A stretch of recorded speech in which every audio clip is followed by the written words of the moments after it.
Now I'd like to demonstrate how to do question 50 from set 1 as a Microsoft Excel question. What I've done here, I've simply opened up a Microsoft Excel file. I've got my item, my income, my expense, the weeks involved, and then the expense per week as part of the deal. I'm going to calculate my expenses per week. Now clearly the first one's income, so I'll just put a 0 there. Now education, we got the $12.50 per year, so that's really equal to whatever's in C6. So I'm going to type equals C6, and I'm going to divide that by D6 and enter. So in other words, $24.03, 4 cents I suppose there. I can do likewise for the next instance. Even though it's a figure of $30, I should really put that it's in C7, and I'm going to divide that by that figure, D7, 30. That way, if the expense of public transport changed, I could then adjust it accordingly. The close over 52 weeks. So I get hold of this cell, I'll type equals, click, and then divided by, click, enter, $15.38. Now the last one's a little fiddlier because I really have 12 months, and then obviously dividing that by 52. So my figure there, better just do that again. I'm going to have to do that in 2 hits actually. So I get my 72, so equals the cell figure, and I multiply that by 12 and then divide by 52, enter.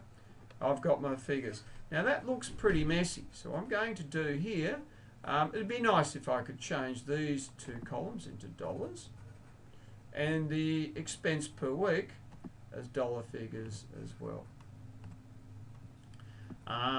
I've got a total expenses there, so what I'm going to do is to simply add those guys up. Now I've got an auto sum facility here, so simply adding that up, and it's just checking there. I'll actually expand that up to the expense per week and then enter. To make that stand out, I'm going to bold it and make it a fair bit bigger. We'll make it 16, and then my surplus. Now here, that's the difference between the income and the expense. Just make that a little bit bigger, bold it, let's go to 14. And the surplus figure is found by getting hold of the 140, subtracting it from there. So that's in cell B4. And I subtract from that the total expenses. Surplus figure, $53.96 a week. Now whilst I've demonstrated this in Microsoft Excel, this could also be done in a whole range of other possible spreadsheet packages.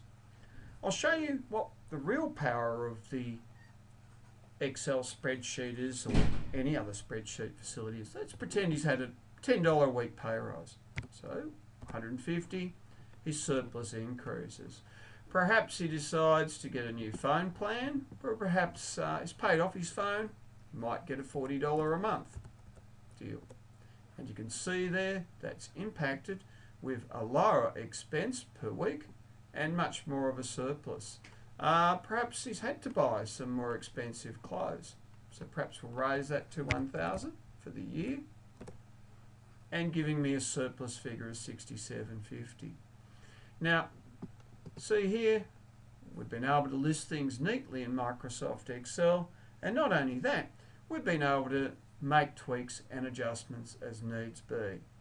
When it comes to the last question on your first assignment, you're asked to present a typical budget for a person given some parameters. It'd be nice if you could use Microsoft Excel and either email or perhaps print out and send that to your teacher. Microsoft Excel and spreadsheets we appreciate in the world of flexible learning are not always available to people. So if you've looked at your book, you would have already seen that set 4 is optional for those reasons. But have a look, please take some time to rewind this, and if you can, try out some spreadsheets.